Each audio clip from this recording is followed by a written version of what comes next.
하나님의 말씀 창세기 38장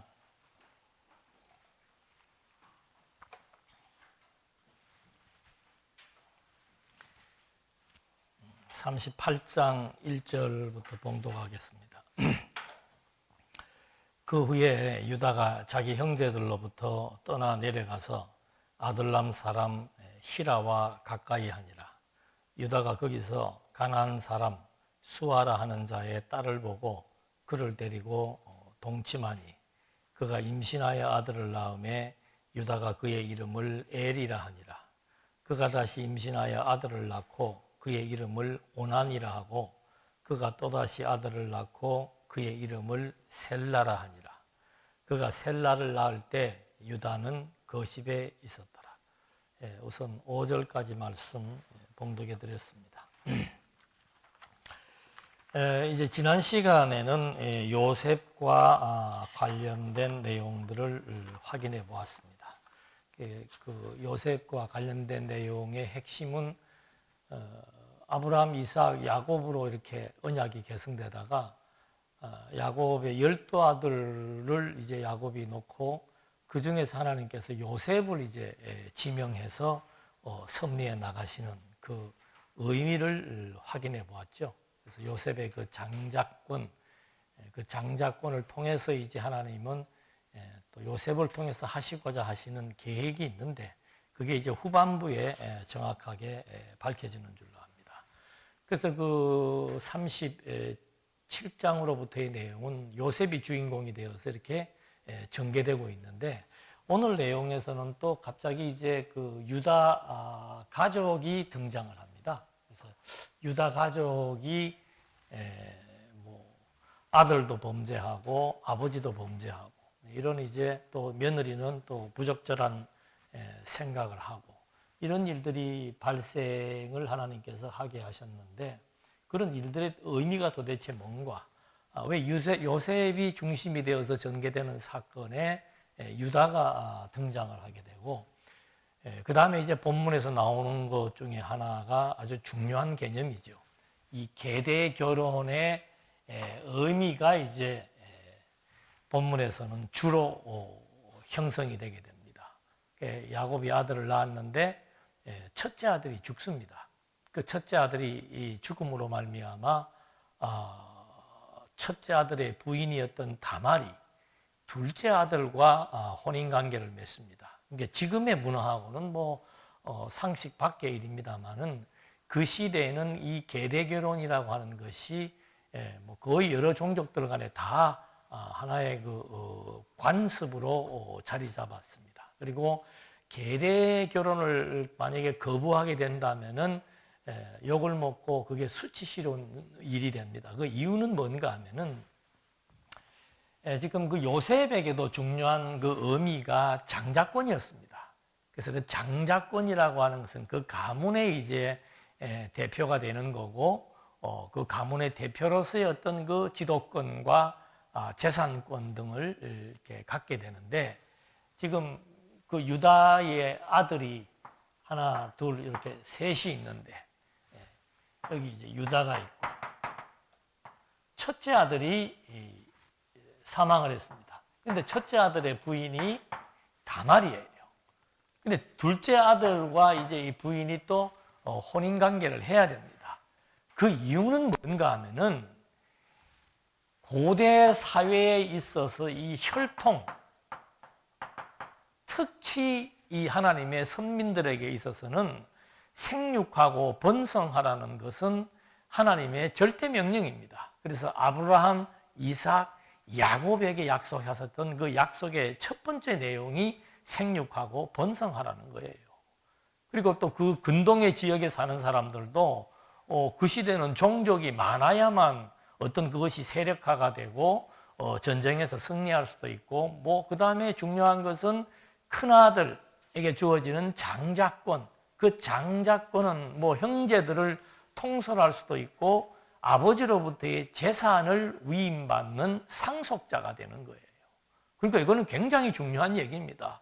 오늘날도 만약에 장남에게 모든 상속권이 주어진다 할 것 같으면은 그거는 보통 일이 아니죠. 과거 우리 세대만 해도 그런 경우가 많았었는데 지금은 공통하게 분배를 합니다만은 이 시대의 그 이슈는 뭔가 하면은 장자권과 상속권입니다. 그리고 하나님의 관점에서 중요한 것은 뭔가 하면은 생육하고 번성하는 겁니다. 그러니까 하나님이 요셉을 형들의 범죄로 말미암아 애굽으로 먼저 이주시켜 놓은 이유는 뭔가 하면은 하나님께서 이미 15장에서 아브라함에게 약속한 대로 너희들은 이제 후대에 이방 땅으로 내려가서 거기에서 400년 동안 종살이를 하게 될 것이고 4대 만에 내가 거기서 너희들을 구출해 내겠다는 약속을 합니다. 그러니까 아브라함, 이삭, 야곱 12아들이 형성되어 있어서 이제 12명이 이제 생육하고 번성해야 될 무대가 어딘가 하면은 애굽 땅이 되는 거죠. 그러니까 야곱이 흉년이 들어서 이거 애굽으로 가야 되나 말아야 되나 하는 순간에 하나님이 나타나서 애굽으로 가라고 합니다. 애굽으로 내려가게 되는데 그냥 내려갈 수 없으니까 요셉을 거기에다가 총리 자리에 올려놓고서는 가족들이 아무런 걱정 없이 애굽으로 이주할 수 있도록 섭리하시는 하나님의 섭리가 담겨져 있죠. 그런데 중요한 것은 뭔가 하면 애굽 땅이라고 하는 것, 지금 이들을 애굽 땅으로 보내기 전의 사건입니다. 12아들 위시해서 지금 가족이 70명이에요. 야곱의 그 후손들의 가족이 70명입니다. 그 70명들에게 주어진 하나님의 명령은 뭐냐? 그건 애굽 땅에 내려가서 생육하고 번성해서 큰 민족을 이루는 거예요. 이게 창세기 15장에 나와 있는 하나님의 언약이란 말입니다. 그러니까 생육하고 번성해야 나라가 형성되는 가장 기초가 주어지기 때문에 생육하고 번성시켜 큰 민족을 이루게 하겠다는 하나님의 약속. 이 약속이 굉장히 중요한 의미를 가지고 있죠. 그래서 지금 이 유다에게 여기서 유다가 등장하는 것 역시도 생육, 번성과 직결되는 의미를 가지고 있는 겁니다. 그러니까 하나님께서 그거를 지금 교육하기 위해서 장자가 죽었는데 이 장자의 아내였던 며느리 다말이 그 다음에 둘째 아들과 혼인을 해서 거기에서 자식이 나오면은 그 자식에게 둘째 아들에게 상속권이나 장자권이 주어지는 게 아니고 첫 아들의 부인에게서 나왔던 아들, 그 아들에게 장자권과 상속권이 주어지는 겁니다. 이게 이제 기본적으로 우리가 가지고 있어야 될 개념이죠. 그것 때문에 이제 이 38장에서 여러 가지 가족사가 얽히고 얽히면서 문제가 발생하게 되는 거죠. 이런 개념들을 이제 기본으로 염두에 두시고 이제 본문에 읽어드린 내용의 첫 번째 내용은 그 유다가 결혼을 하는데 유다가 여러 가지 좀 이렇게 문제가 드러나고 있습니다. 유다가 결혼을 했는데 계속 하나님은 아브라함, 이삭, 야곱에게 결혼을 시킬 때는 너희 친족들하고 해라. 그래서 야곱도 저기 원래 아브라함의 고향이었던 또 이삭의 친족들이 살고 있는 하란으로 보냅니다. 이삭 역시도 아브라함이 살았던 그곳으로 보내어서 리브가를 만나게 하죠. 근데 이 유다가 여기 지금 등장하는, 유다는 보통 사람은 아니에요. 나중에 이제 49장에 가면은 이스라엘의 왕조를 형성하게 되는 기반이 되는 사람이 중요한 인물입니다. 그런데 이가 이제 처음으로 그 아브라함, 이삭, 야곱 10조의 혼인 전통을 파괴시켜 버립니다. 유다가. 그래서 가나안 여인과 결혼을 하게 되고 세 아들을 낳게 되는데 유다가 그 요셉을 팔고 그 다음에 다른 동네로 가버립니다. 가버리는 이유는 뭔가 하면은 그 뭐 동생을 죽이자는 형제들도 있었지만 요셉이 유다를 팔자 했는데 그것도 사실은 그 인신매매 아니에요? 자기 형제를 인신매매했던 그것이 유다의 마음이 편할 리가 없죠. 그래서 그 역사학자들은 그렇게 얘기합니다. 요셉이 세 아들을 낳았는데 첫째 아들은 엘인데 이름이 깨어나라.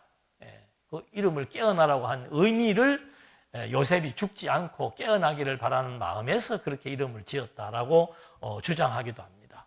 그 다음에 둘째 아들의 이름은 오난입니다. 오난은 왕성하다. 이것은 뭐 새로 태어난 아이나 집안에 아무런 일이 없기를 바라는 마음, 또 역시 애굽으로 팔려간 요셉이 죽거나 고통을 당하는 일이 없기를 바라는 마음과 그런 유사한 생각을 가지고 그런 이름을 지었고, 셀라는 평화라는 뜻입니다. 이거 역시도 요셉을 생각하면서 요셉이 정말 평화로운 삶을 살았으면 좋겠다라고 하는 유다의 양심의 소리가 반영되지 않았나라고 역사학자들은 얘기를 하고 있는데, 어찌됐든 간에 여기에서 중요한 한 사람은 오난입니다.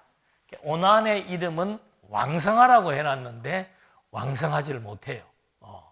그래서 한번 보시겠습니다. 그리고 여기에서 5절까지 해서는 이제 유다가 세 아들을 놓고 혼인을 해서 유다가 결혼을 해서 가나안 여인과 결혼을 해서 세 아들을 낳았다. 6절, 유다가 장자 엘을 위하여 아내를 데려오니 그의 이름은 다말이더라. 유다의 장자 엘이 여호와 보시기에 악함으로 여호와께서 그를 죽이신지라. 뭐 어떤 범죄는 없습니다. 그냥 여호와 보시기에 악을 행했다는 거예요. 여호와께서 죽이십니다. 유다가 오난에게 이르되 내 형수에게로 들어가서 남편의 아우된 본분을 행하여 내 형을 위하여 씨가 있게 하라. 이게 계대 결혼입니다. 계대 결혼, 씨가 있게 하라. 오난이 그 씨가 자기 것이 되지 않을 줄 알므로 형수에게 들어갔을 때 그의 형에게 씨를 주지 아니하려고 땅에 설정하며 그 일이 여호와 보시기에 악함으로 여호와께서 그도 죽이시니, 유다가 그의 며느리 다말에게 이르되 수절하고 내 아버지의 집에 있어 내 아들 셀라가 장성하기를 기다리라 하니 셀라도 그 형들같이 죽을까 염려함이라. 다말이 가서 그의 아버지 집에 있으니라. 그러니까 우리 뭐 고대 우리 뭐 하여튼 저 때는 그런 말들이 있습니다. 집안에 여자가 잘못 들어오면은 집안이 뭐 망한다는 말이 있듯이, 지금 야곱의 생각도 이거 첫째 아들이 여호와 보시기에 악을 행해서 죽었는데 유다가, 자꾸 이게 야곱하고 유다가 유다의 첫째 아들 엘이 하나님 보시기에 악을 행해서 하나님이 죽였어요. 근데 이거 무슨 죄인지도 밝히지 않았고 어떤 면에서는 안 죽여도 되는데 이걸 왜 죽였을까라고 생각을 한다면 그 대답은 이거예요. 이거 계대 결혼이 지금 하나님께서 교육하고자 하는 목적입니다. 근데 둘째 아들 오난은 진짜 악행을 한 거예요. 여러분, 우리가 악한 범죄라 그러면은 사람을 죽이거나 어린아이를 죽이거나 이런 정말 고악스러운 범죄들을 우리는 악행이라고 얘기하는데, 하나님의 관점에서, 종교적인 관점에서의 악이라고 하는 것은 하나님이 싫어하시는 짓, 하나님이 싫어하시는 행위, 그게 악행이에요.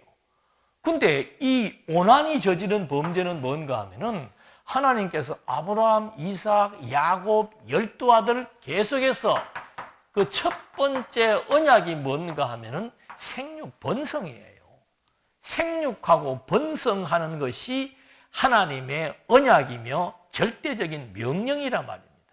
그래서 이스라엘 민족은 큰 민족이 이루게 되고 그 민족이 4대 만에 다시 가나안 땅으로 돌아와야 그 다음에 거기에서 나라가 형성되며 이제 왕권이 주어져서 정말 하나님이 다스리는 왕정국가가 될 것을 아브라함에게도 12장 3절에서 약속했고 17장에서도 약속을 했단 말이에요.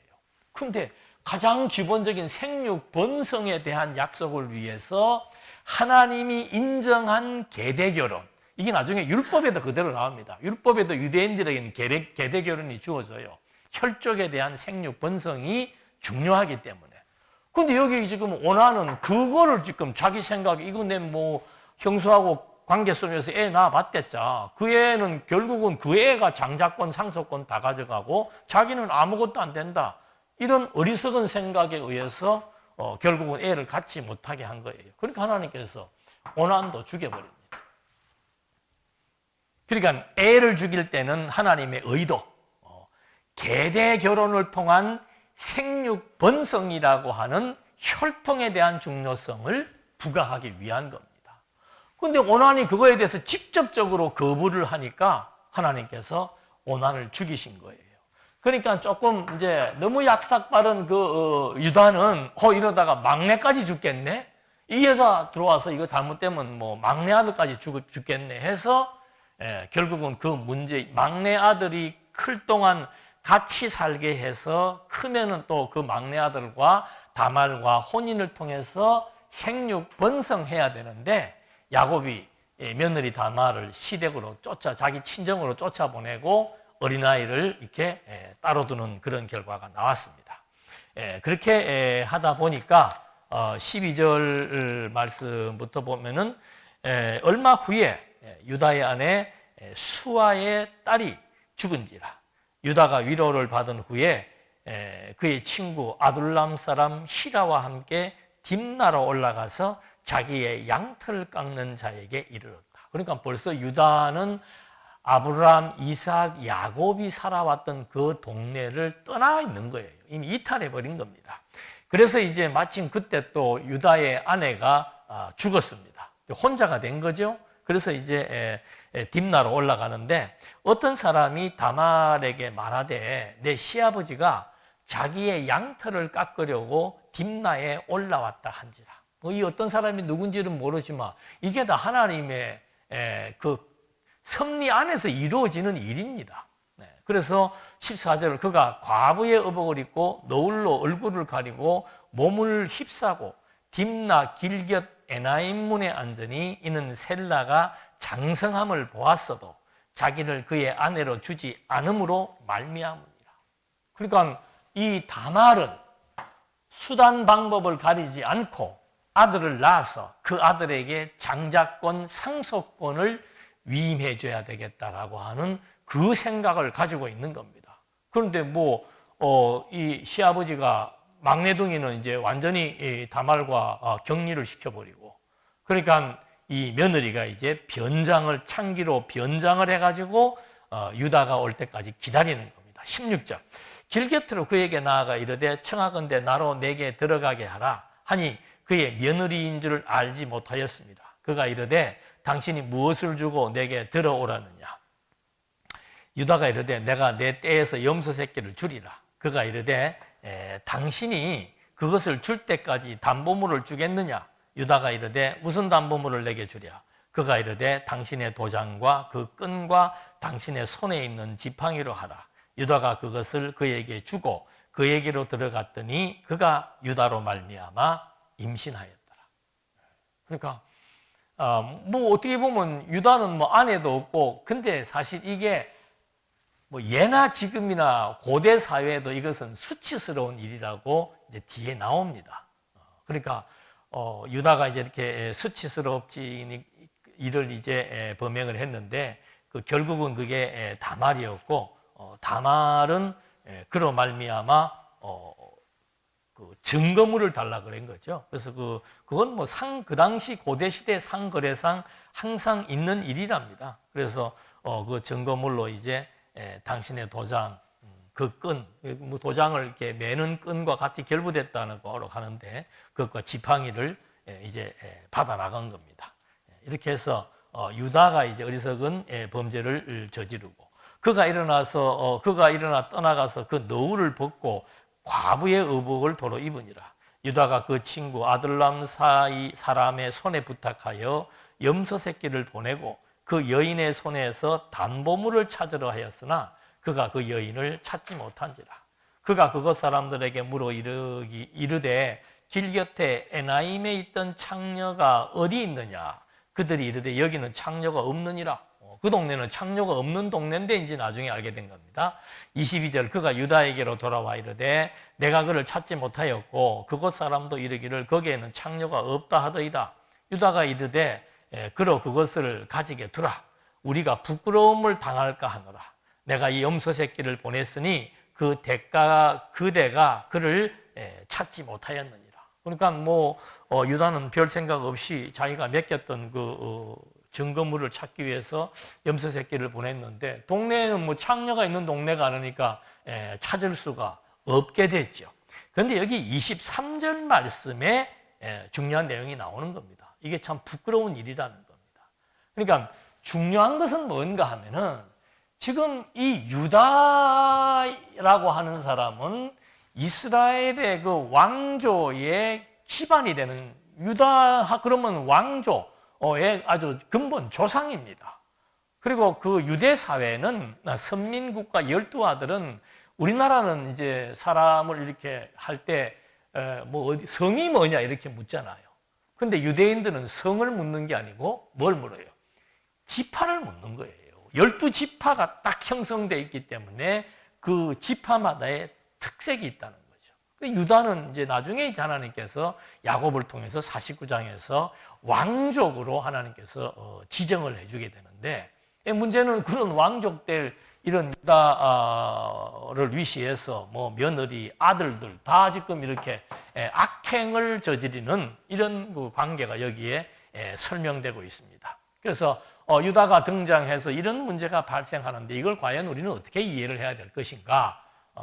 첫째는 이런 일련의 상황들을 통해서 유다가 그 동네에 사는 게 부끄럽습니다. 이게 부끄러운 일인데 나중에 이제 그게 며느리가 뭐 아기를 가졌다는 것도 알게 되고 동네 사람들은 이상할 거 아니에요. 그래서 그런 문제가 역사적인 의미에서는 유다로 하여금 적극적으로 그 동네를 뜰 수 있는 그런 이제 하나의 그 빈미를 만들어 주는 것이고, 신학적으로의 의미는 또 다른 의미가 또 있는 거죠. 그러니까 아까도 말씀드린 대로 요셉은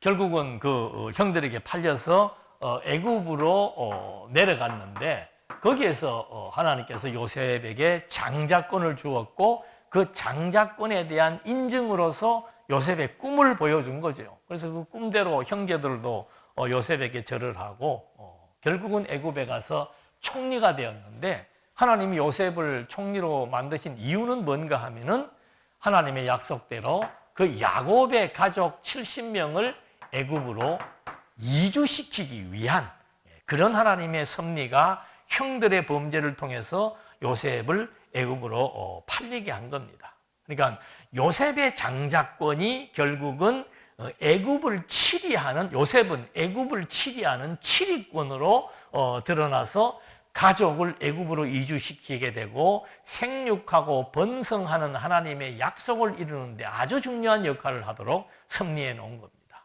유다도 마찬가지예요. 유다도 역시 마찬가지로 유다에게 주어지는 장자권이 있죠. 그건 이제 12아들에게 다 주어지게 되지만 특별히 유다는, 요셉은 애굽을 치리했다면 유다는 선민이에요. 12지파를 치리하는 왕권을 이제 나중에 하나님께서 주는 겁니다. 그래서 요셉은 가족을 이주시키는 결정적인 역할을 하는 치리권이 주어졌다면은 유다는 나라를 건립하는, 그리고 그 나라가 왕정국가로 건립하는데 중요한 역할을 하게 되는 그런 선민에 대한 치리권이 하나님께서 주게 되는 겁니다. 그렇게 이런 배경 속에서 이제 이런 일들이 발생을 한 것이죠. 조금 더 읽고 이제 이 문제에 대한 유다가 지금 이제 결국은 여기에서 근친 상간이라고 하는 아주 부도덕한 문제가 발생했습니다. 그 문제가 발생한 이유는 뭡니까? 그건 계대 결혼을 결국 오나니 거부한 거죠. 그리고 야곱도 그걸 거부한 겁니다. 유다가 그걸 거부한 겁니다. 그러니까 그거를 이 다말이 다 알고 있는 거죠. 그래서 이거 이 집안 안 되겠다. 내가 적극적으로 나서서 이 혈통 계승, 유다 가문에 대한 혈통을 반드시 이어야 되겠다. 우리는 그걸 윤리적으로 보면 부도덕하다고 생각하는데, 하나님은 왜 이제 그런 섭리를, 그것이 하나님의 입장에서 봤을 때는 또 과연 부도덕한가 아닌가, 그걸 이제 한번 좀 우리가 확인해 볼 필요가 있습니다. 그래서 일단 하여튼 이렇게 범죄를 통해서 하나님이 섭리하시는 이유는 우리가 조금 검토해 볼 필요가 있는 것은, 하나님께서 우리가 전통적으로 얘기를 할 때 하나님이 그리스도를 이 땅에 보내신 이유가 뭔가 하면은 아담의 타락 때문이라고 얘기를 해요. 예. 이제 그렇게 해서 보편적으로 아담의 타락 때문에 예수님이 와서 우리의 죄를 사하시고 우리를 의의 생명을 얻게 했다. 이런 얘기들을 보편적으로 하는데 이게 이제 신학적으로 문제가 되는 것은 뭔가 하면은 그럼 아담이 타락하지 않았다면은 그리스도는 오실 필요가 없는가?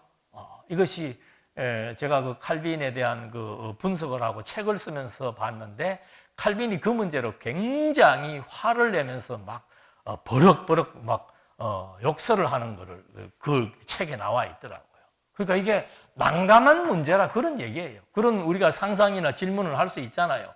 아담이 타락했기 때문에 예수님이 이 땅에 오셨다라고 한다면은 아담이 타락하지 않았다면은 예수님은 그러면 안 오시는가? 그렇게 생각을 해보니까는 이거 뭐 잘못하면 인간의 타락으로 말미암아 예수님이 오시는 섭리 역사가 이 복음적 사역의 전체라면은 결국은 이 섭리 복음 사역의 주체는 인간이 될 수도 있지 않겠는가? 이런 신학자들의 질문이 발생하기 시작하는 거예요. 그래서 이 부분에 대한 자세한 얘기는 지금 하지 않겠습니다만은 아담이 타락하기 전에 아주 중요한 부분이 있습니다. 지금 똑같아요. 유다가 범죄하고 유다의 형들이 범죄하기 이전에 하나님께서 아브라함에게 생육하고 번성할 것을 언약한 겁니다. 똑같아요. 아담이 타락하기 이전에 창세기 28절에 하나님께서 생육하고 번성하고 땅을 정복해서 충만하고 다스리라고 하는 나라의 3요소를 약속해 준 겁니다. 그러니까 이 섭리의 피조세계 창조로부터 종말에 이르는 모든 전 역사의 섭리의 목적은 뭔가 하면은 하나님의 존재, 쉽게 얘기하면 하나님의 살아계심. 하나님은 우리 눈으로 볼 수 없습니다. 그래서 당신이 살아 존재한다는 사실을 자기 백성들에게 확증시켜주는 것이 성경의 기록 목적이에요. 그러면 그걸 어떤 형식으로 우리한테 확인시켜 주는가? 그게 하나님께서 아담에게 언약하시고 둘째 아담 그리스도를 통해서 성취하심으로써 이 엄청난 세계사, 교회사, 구약사가 하나님의 언약대로 그리스도를 통해서 성취되는 것을 보니까 하나님은 진짜로 살아 존재하시는구나. 이걸 신학적인 용어로 신존재 증명이라고 얘기하는 거예요. 증명되지 않은 신을 믿으라 그러면은 참 난감한 일인데 성경은 확고하게 당신의 존재를 우리에게 확증시켜 준단 말입니다. 그럼 여기에 나타난 이 범죄는 뭔가? 강조예요, 강조. 무엇에 대한 강조인가? 하나님의 언약은 인간의 범죄나 인간의 배반이나 인간의 실수와 상관없이 반드시 이루어진다는 사실을 확증시켜서 이 하나님의 언약은 정말로 절대적이구나. 하나님의 언약은 변하지 않는구나. 그래서 하나님의 언약에 대한 신빙성, 그래서 그 하나님께서 언약을 세우고 지키시는 형식을 통해서 하나님은 정말로 믿을 만한 분이구나. 그걸 이제 하나님 자기 백성들에게 깨닫게 해서 아주 쉽고 자연스럽게 우리가 누구를 믿으려면은 그 사람이 믿을만 해야 믿을 거 아닙니까? 돈을 빌려주려면은 돈 갚을 능력이 있는 줄을 알아야 빌려줄 것이고 아니면은 그분과 나하고의 관계가 너무 좋은 관계고 사랑의 관계니까 갚지 않아 할 것을 전제하고라도 빌려줄 수 있는 것처럼 하나님의 존재에 대한 것을 알려주는 너무도 확고한 형식은 아담, 노아, 아브라함에게 계속 언약을 세우시는 거예요. 보십시오. 아담이 타락했습니다. 그 다음에 또 인류가 타락합니다. 인류가 타락하니까 하나님께서 심판을 하시고 거기에서 노아의 식구들만 구원해서 노아에게 아담에게 했던 똑같은 언약을 노아에게 세워줍니다. 그러니까 여기 지금 아담이 타락을 하고 인류가 범죄를 해도 하나님의 언약은 연속 선상에 있다는 것을 확인시켜 주는 겁니다. 하나님의 언약은 파기되지 않는다. 어떤 문제가 있어도 하나님의 언약은 파기되지 않는다. 그러더니 노아 이후에 하나님이 아브라함을 부른 거예요. 이거 역사 다 설명할 수는 없습니다만은 아브라함을 불렀고 아브라함, 이삭, 야곱에게 계속 언약의 내용은 아담에게, 노아에게 다 똑같은 내용의 언약을 한 겁니다. 그 언약은 하나님이 나라 세워주겠다는 거예요. 나라 세워주겠다는 거. 그래서 그거를 복을 주시고 그 복을 주시는 방법이 하나님께서 언약으로 복을 주신 겁니다. 그 복의 내용이 뭔지를 보니까 나라더라 이 말이에요. 그래서 지금 여기 아브라함에게 하나님께서 복을 주시면서 언약하신 것이 뭔가? 내가 너로 말미암아 나라를 세우겠다. 그 나라가 무슨 나라인가? 왕정국가. 왕에 의해서 나라가 다스려지는 국가. 그런데 그 왕을 하나님이 지명하고 하나님이 세워서 다스리겠다라고 하는 신정통치, 하나님의 통치에 의해서 중보자 왕을 세워서 나라를 다스리는 그런 국가를 세워주겠다고 약속을 한 거예요. 그런데 그 왕의 혈통으로 지금 앞으로 부각될 유다가 여기에서 범죄를 저지른 거예요. 그럼에도 불구하고 야곱은 49장에서 유다에게 왕의 홀이 떠나지 않는다고 약속을 하는 겁니다. 그러니까 지금 성경은 계속 이런 식의 원리로 가고 있는 거예요. 그러니까 하나님의 언약, 아담과의 언약, 노아의 언약, 아브라함과의 언약, 거기에 가장 중요한 지파는 유다 지파입니다. 왕정국가를 세워야 되기 때문에. 그 다음에 중요한 지파는 레위 지파입니다.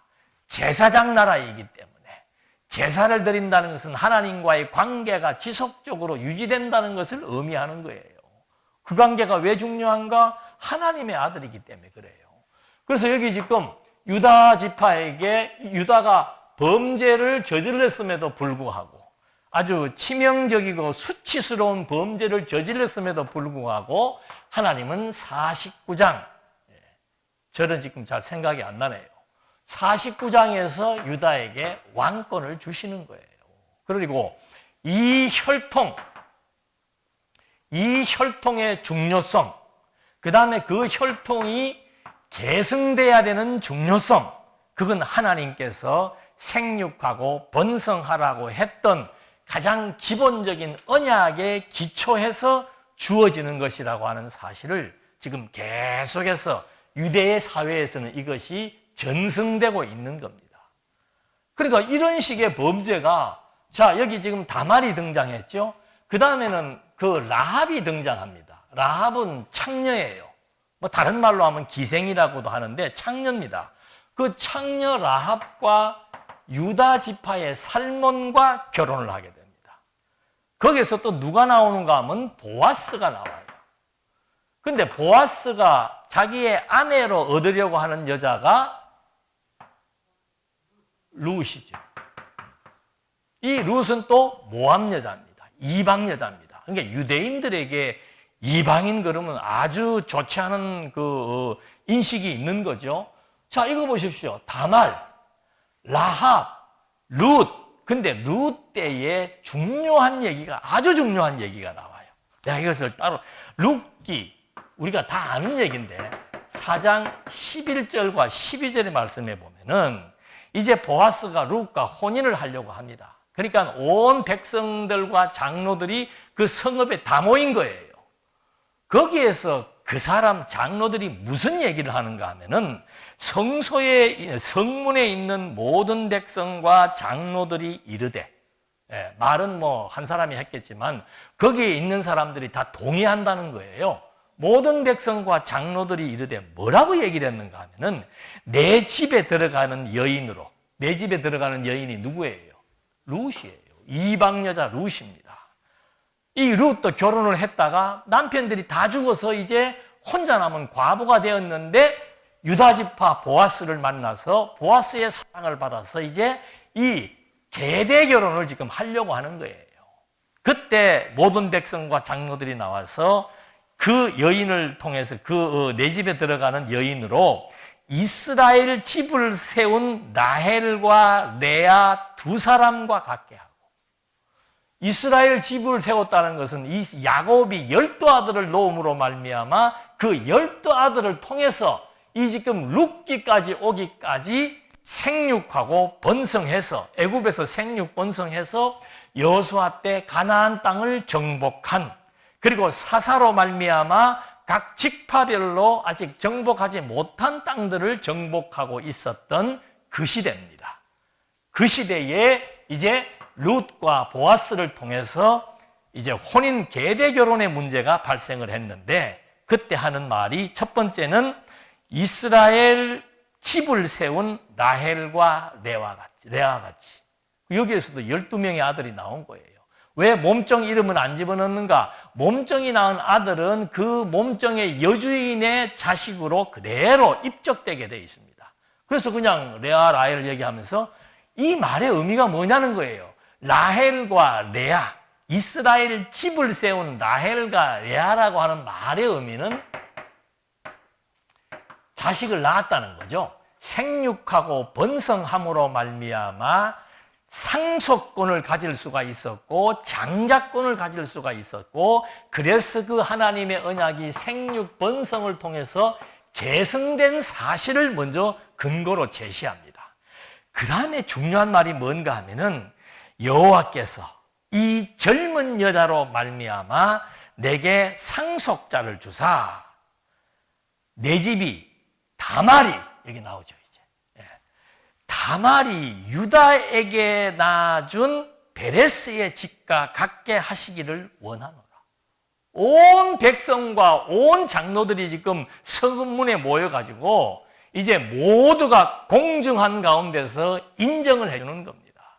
비록 이 룻은 혼인을 한 여자여서 남편들이 다 죽었지만, 또 그리고 이방 여자지만 유다 지파의 보아스와 혼인을 통해서, 과거에도 봐라, 대가 다 끊어졌을 때 다말이 비록 변장을 하고 시아버지와 부적절한 관계를 맺었지만 거기에서 누가 나왔냐 이 말입니다. 베레스가 나와서 그 베레스에 의해서 유다의 가문이 끊어지지 아니하고 계승된 것처럼 그 말을 해주는 겁니다.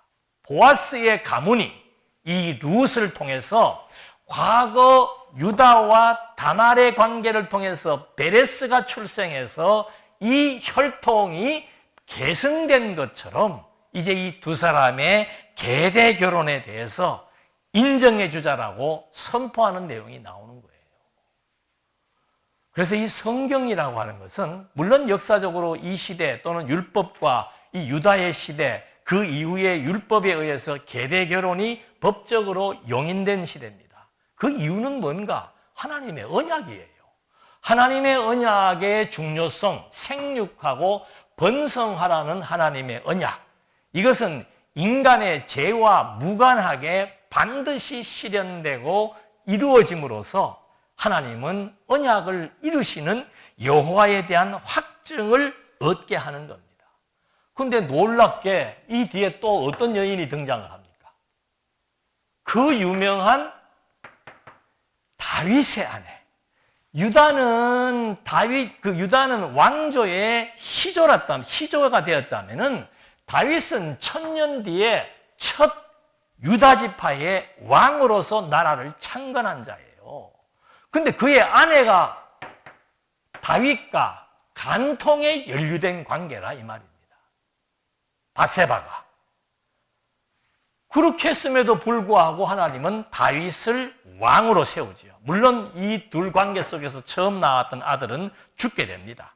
간통적 사건을 통해서 낳은 아들은 죽고 나중에 솔로몬이 등장을 하게 되는데, 어찌됐든 간에 이 유다 지파가 이렇게 범죄를 저질렀음에도 불구하고 하나님은 야곱을 통해서 유다 지파를 왕의 지파로 축복해 주셨고, 그 이후에 유다 지파가 깨끗하고 정결하지 못하고 이렇게 부적절한 관계의 여인들을 통해서 혈통을 계승하게 하신 이유가 뭐냐는 거예요.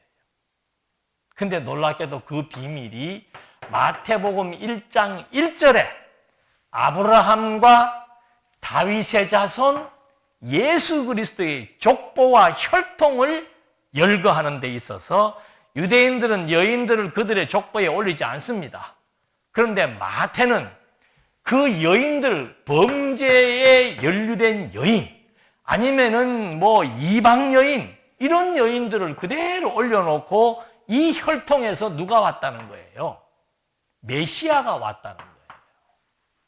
이게 이제 신학적 의미로 중요한 과제가 되는 겁니다.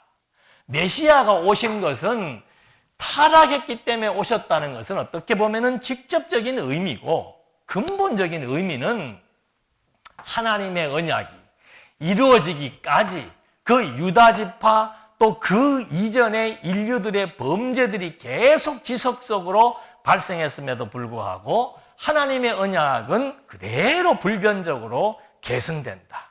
그래서 그리스도가 오시는 것도 역시 마찬가지예요.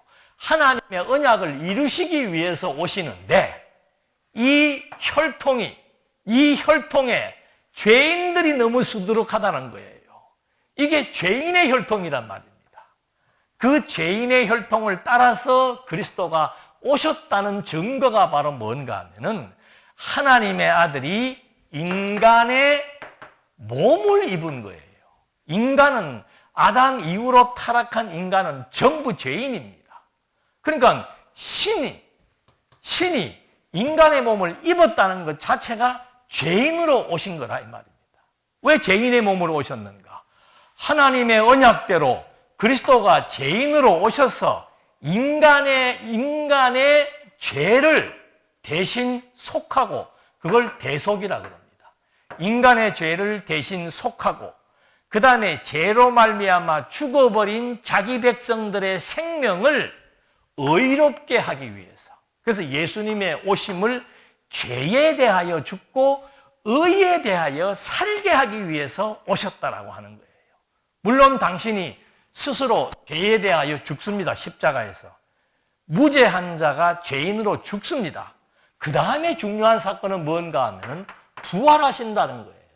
왜 부활하시는가? 당신이 부활하심으로 말미암아 죄의 권세를 깨트리고 승리해서 이 부활의 생명을 죄에 대하여 죽은 자기 백성들에게 새 생명을 얻게 하는 의에 대하여 살게 하기 위해서 그리스도가 성경대로 죽으시고 성경대로 부활하셨다는 거예요.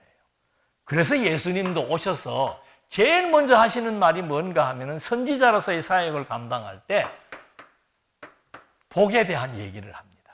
심령이 가난한 자는 복이 있다. 애통하는 자는 복이 있다. 그게 뭐예요? 심령이 가난한 자, 핍박과 억압, 애통하는 것, 자기 죄에 대한 애통, 자기들이 죄인인 줄 알고 그럼에도 불구하고 메시아를 고대하고 있다가 메시아가 오시니까 그 메시아를 영접하는 것이 복되다 이 말입니다. 왜 메시아 영접하는 것이 복된 일인가? 그 메시아를 영접함으로 말미암아 하나님께서 아담에게 세웠던 나라, 노아에게 세웠던 나라, 아브라함에게 세웠던 나라인 하나님의 나라인 교회를, 이 복의 하나님의 나라인 교회를 상속받게 되는 그것이 복이라고 마태복음의 산상보훈에서 말해주고 있는 거라 이 말입니다. 그러니까 이 유다의 범죄 또는 구약에 나타난 언약 백성들의 범죄, 이게 뭐 단순한 범죄 자체에 대해서 하나님이 너 죄 지었기 때문에 용서해주고 막 이런 차원을 넘어서는 당신의 존재와 관련된 지금 계시를 하고 있다는 거예요. 그래서 요셉의 중요성은 애굽의 치리자가 되어서 선민들을 애굽으로 이주시켰다면, 생육 번성을 위해서 이주시켰다면 유다의 범죄는 뭔가? 바로 유다의 범죄에도 불구하고 하나님께서 유다에게 왕권을 주심으로써 하나님의 선택과 하나님의 언약은 인간의 행위와 상관없이 절대적으로 주어지는 은총이라고 하는 사실을 확증시켜주는 내용이라는 거죠. 그리스도가 오셔서 우리에게 복된 자가 되게, 그래서 천국의 백성이 되게 해서 영원한 하나님의 나라에 새 생명을 얻고 하나님 나라의 시민권을 소유하게 되는 이것이 하나님의 일방적인 선택이요, 하나님이 스스로 세웠던 언약에 대한 실체로 성취되는 사건이라고 하는 사실. 그래서 우리가 그리스도를 믿게 되면 불안하지 않는 이유가, 그리스도는 하나님의 약속을 이루시기 위해 오셔서 그 약속을 다 이루시고 부활 승천하셔가지고 그냥 우리와 상관없이 지내시는 분이 아니고 내가 세상 끝날까지 너희와 함께 하겠다고 약속을 한 거예요. 아니, 저 하나님 우편에 계신 분이 어떻게 우리하고 함께 합니까? 세상 끝날까지. 그래서 예수님이 승천하시기 전에 내가 무엇을 보내주겠다? 당신의 영, 하나님의 영, 성령을 보내주어서 그 성령을 통해서 세상 끝날까지 하나님의 나라가 확장되고 하나님 나라의 백성들이 성령의 내주, 역사, 감동, 감화, 말씀을 깨닫게 하시는 사역으로 말미암아 내가 하나님의 친백성이라고 하는 자긍심, 내가 하나님의 교회가 된 이것이 내 스스로의 행위의 결과가 아니고 하나님의 선택이요, 하나님의 변함없는 언약의 결과라고 하는 사실을 깨닫고 그 하나님의 은혜에 감동하며 살게 하시는 하나님의 이 섭리의 의도가 오늘 이렇게 한 장밖에 안 되지만 왜 하나님께서 유다의 가문을 이렇게 해서 계승을 시키실까? 하나님의 생육하고 번성하라고 하는 이 절대적인 언약은 인간의 노력이나 인간의 행위나 인간의 악이나 선이나 상관없습니다. 무조건적이에요. 그래서 그거를 신학자들은 하나님의 언약을 통한 은혜는 불가항력적인 은총이다. 인간이 거부하거나 인간이 싫다고 선택할 권한도 없지만 거부할 권한도 없이 그냥 무조건적으로 주어지는 하나님 백성들에게 주어지는 하늘에 속한 신령한 복이라고 하는 사실을 오늘 우리는 짧은 이 유다 하나의 사건을 통해서 또 한 번 확인하면서 하나님이 약속한 이 나라가 둘째 아담 그리스도를 통해서 이루어지기까지의 역사가 아브라함 때부터만 쳐도 2000년의 역사예요. 그 2000년의 역사를 그리스도가 오셔서 당신 33년의 생애를 통해서 2000년의 역사를 하나도 빠짐없이 다 이루었다고 마지막에 선언하시는 거란 말입니다. 그러니까 누가복음에서 당신이 부활하고 나서 제자들아 들어라. 이 구약 성경 율법과 시와 선지가 다 내가에 대해서 증언하고 있는 책이다. 그래서 나는 그 책을 내가 다 이루어야 된다. 마지막 운명하시면서도 왜 다 이루었다는 얘기입니까? 구약 성경 전체가 그리스도를 언약하고 있기 때문에 그 언약의 내용이 당신 33년의 전체 생애를 통해서 마지막 죽기 직전까지의 모든 과정까지도 부활하고 나서 승천하기까지의 모든 과정이 전부 성경에 언약된 대로 성경대로 죽으시고 성경대로 부활해서 성경대로 승천하시고 성경대로 영을 보내어서 세상 끝날까지 하나님의 나라인 교회와 함께 내주 역사하신다는 사실. 오늘 이것이 성도들에게 주어진 축복이고 이런 하나님의 존재를 확증하고 살 때 나의 자존감도 올라가는 것이고 미래에 대한 불안과 염려와 근심도 없어지는 것이고 그냥 우리 주변에 발생되어 있는 모든 환경 가운데서 나는 무엇을 할 것인가? 지금 이 시대 그 고민하는 사람들이 너무 많아요. 뭘 하기는 뭘 해요. 하나님이 내게 주신 은사 따라 내게 지금 주어진 일, 할 수 있는 일 그거 열심히 하면 되는 거예요. 이 사람이 그거를 준비하는 일이면 그 일을 통해서 준비시킬 것이고, 이 사람이 그 일을 준비된 가운데서 실행하는 일이라면 실행을 시킬 것이고, 하나님이 우주와 만물, 알파와 오메가, 처음이여 나중, 당신이 창세 전부터 세워놓았던 작전, 이것이 에베소서 1장 3절로 5절 말씀에 있는 얘기입니다. 하늘에 속한 신령한 복을 당신의 아들 그리스도를 통해서 성취하겠다고 약속하신 그 약속대로 하나님의 약속은 이 피조 세계에 시간과 때와 목적을 따라서 절대적으로 실현된다는 사실, 이것이 오늘을 사는 우리들에게 안정감을 주는 확신이라고 또 한번 확인해 봅니다. 이제 29절 한번 읽어 드릴게요. 그 마지막 애가 쌍태입니다. 쌍태인데 그 손을 도로 들이키며 그의 아우가 나오는지라 산파가 이르되 내가 어찌하여 터뜨리고 나오느냐 하였으므로 그 이름을 베레스라 불렀고 그의 형 곧 손에 홍색 실 있는 자가 뒤에 나오니 그 이름을 세라라 불렀더라. 자, 이게 무슨 의미가 있는가? 지금 다말이 변장을 해서 시아버지 유다와의 관계 속에서 임신을 했는데 쌍태를 가진 거예요. 쌍태를 가졌으면 순서대로 나와야 되는데 이 작은 놈이 나가려는 게 순서대로 나오려고 앞에 먼저 손이 보이니까 손에다가 빨간 줄을 묶어 놓은 거예요. 근데 그 뱃속에서 작은 놈이 큰 놈을 땡겨버리고 먼저 튀어나와서 베레스라고 이름했다 이 말입니다. 이게 무슨 의미가 있겠습니까? 하나님이 이삭과 이스마엘 중에서 이삭을 선택하면서 이름까지 지어줍니다. 그 다음에 이삭의 아들 두 아들이 태중에 있을 때 에서와 야곱이 있었는데 에서는 하나님이 미워했고 야곱은 사랑했다고 하나님이 선택과 지명을 하십니다. 자, 이것도 쌍태예요. 이 쌍태가 있는데 왜 하필이면 작은 놈이 큰 놈을 제끼고 나와서 태어났는가? 이건 하나님의 지명이 분명하다는 사실을 인정해 주는 겁니다. 지금 유다와 다말의 관계 속에서 먼저 출생한 베레스에게 장자권이 있다는 사실, 이것은 하나님이 인정해 주는 것이고 이스라엘의 역사, 1000년 뒤 이스라엘의 역사선상에서도 모든 백성과 모든 장로들이 베레스의 집을 거론하는 이유는 뭔가?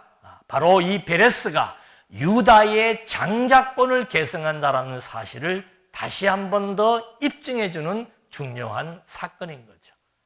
기도하시겠습니다. 은혜와 사랑이 풍성하신 하나님 아버지, 정말 한치 앞을 예측할 수 없는 세상, 또 불신할 수밖에 없는 이런 인간적인 관계들, 이런 모든 상황 가운데 우리를 놓아두신 것은 철저히 변함없으신 하나님만 의지함으로 말미암아 또 수고하고 무거운 모든 짐들을 그리스도께 맡겨 놓음으로 말미암아 우리가 진정한 안식과 진정한 평안과 진정한 자유를 누릴 수 있는 줄로 압니다. 하나님의 백성된 것이 창세 전부터 하나님의 기쁘신 뜻이었습니다. 그래서 하나님은 저희들을 선택했고 저희들을 지명했고 그래서 그리스도를 믿게 해서 천국의 유업을 있게 하시며 하나님의 나라를 소망하며 살게 하신 하나님의 뜻 앞에 다시 한번 감사와 찬송을 드리며 예수님의 이름으로 기도드립니다. 아멘.